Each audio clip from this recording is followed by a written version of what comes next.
복된 날입니다. 주님의 은혜가 가득하시기를 축복합니다. 요한계시록 16장을 봉독해 드리겠습니다. 또 내가 들으니 성전에서 큰 음성이 나서 일곱 천사에게 말하되 너희는 가서 하나님의 진노의 일곱 대접을 땅에 쏟으라 하더라. 첫째 천사가 가서 그 대접을 땅에 쏟음에 짐승의 표를 받은 사람들과 그 우상에게 경배하는 자들에게 악하고 독한 종기가 나더라. 둘째 천사가 그 대접을 바다에 쏟음에 바다가 곧 죽은 자의 피같이 되니 바다 가운데 모든 생물이 죽더라.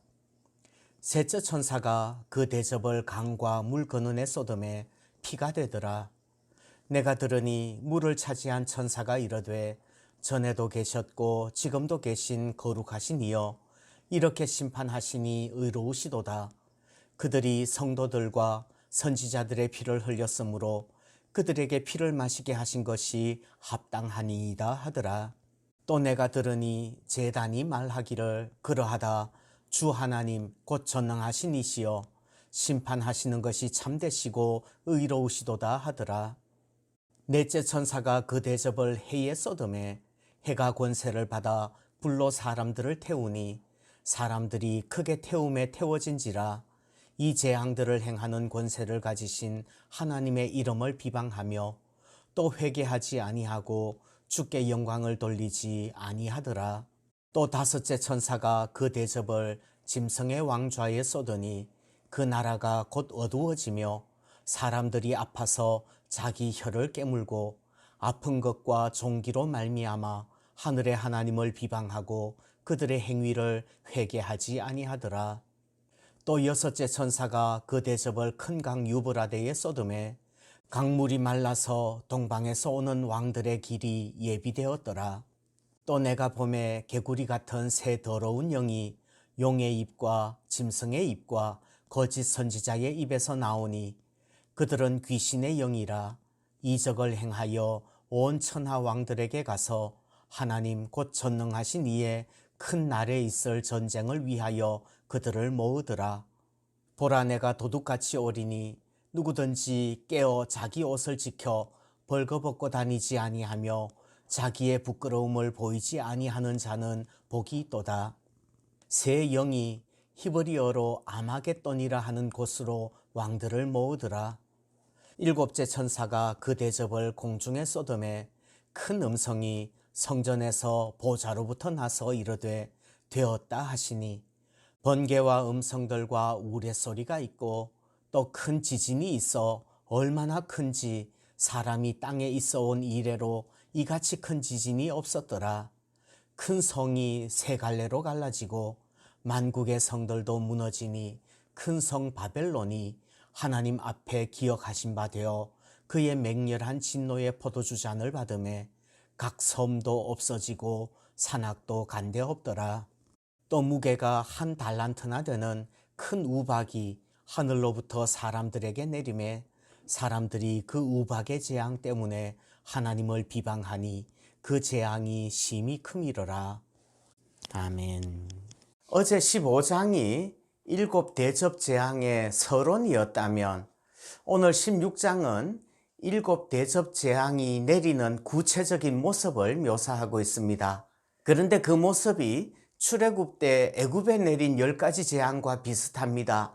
그 신들에 대한 심판인 것이지요. 이러한 최후의 재앙들, 재난들은 지금의 모든 문명과 역사를 송두리째 파괴하는 대환란이 될 것입니다. 그런데 그런 대환란을 본다면, 그 재난과 환란을 겪어야 한다면 그것은 무척 고통스러울 거예요.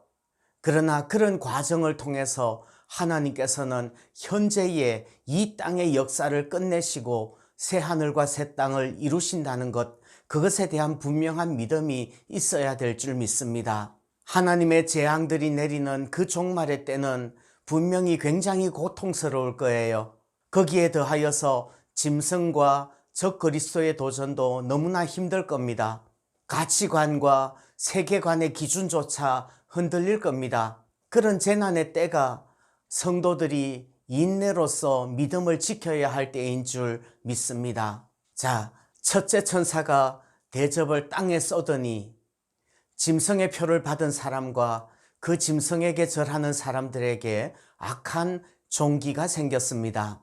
둘째 천사가 대접을 바다에 쏟으니까 바다가 죽은 사람의 피같이 되어 모든 바다 생물이 죽습니다. 셋째 천사가 대접을 강과 샘에 쏟으니까 물이 피가 되었습니다.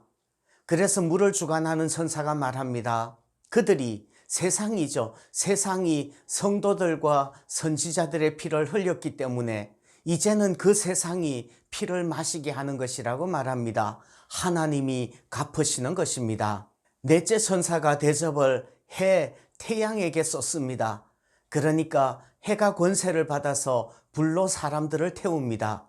그런데도 사람들은 그 태워지는 고통 속에서도 하나님을 비방하고 회개하지 않고 하나님께 영광을 돌리지 않습니다.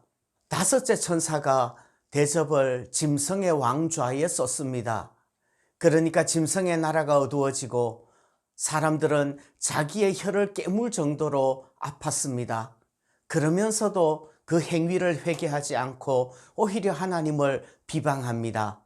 여섯째 천사가 대접을 유프라테스 강에 쏟습니다. 그러니까 강물이 말라서 길이 됩니다. 그리고 용과 짐승과 거짓 선지자의 입에서 개구리같이 생긴 새 더러운 영이 나오는데 이것들은 귀신의 영입니다. 귀신의 영이 이적을 행하면서 온 세계의 왕들을 모아서 하나님의 날에 있을 전쟁을 준비합니다. 이 개구리같이 생긴 더러운 새 영이 온 세계의 왕들을 아마겟돈으로 모으는 것입니다. 일곱째 천사가 대접을 공중에 쏟았습니다.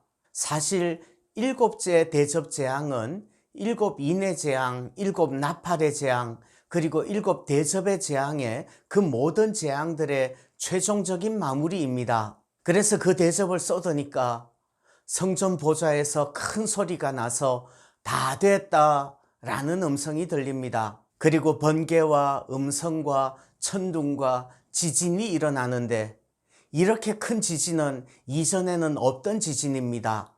역대급이죠. 지진이 나니까 큰 성이 세 조각이 나고 하나님이 큰 성 바벨론에 진노의 포도주 잔을 내리십니다. 섬도 없어지고 산도 없어집니다. 무게가 한 달란트나 되는 우박이 내린답니다. 한 달란트는 34kg쯤 되죠. 그런 우박을 맞으면서도 사람들은 회개하기는커녕 오히려 하나님을 모독하고 하나님을 비방합니다. 출애굽 때 강팍했던 바로보다 더 강팍하게 되어서 오히려 하나님을 비방하는 것이 말세의 사람들인 것 같습니다. 종말 때의 재앙들만 아니라 우리의 일상의 삶에서도 재앙과 재난들이 닥치면 그것 때문에 힘들어서 하나님을 원망하지 마시기를 바랍니다. 그건 바로고 그건 광야의 이스라엘 백성들과 같은 거죠. 오히려 재난을 겪으면 힘들면 자신을 돌이켜보고 회개하고 하나님께 영광을 돌리면서 엎드릴 수 있기를 소원합니다. 오늘도 주님 안에서 복된 한 날 되시기를 축복합니다.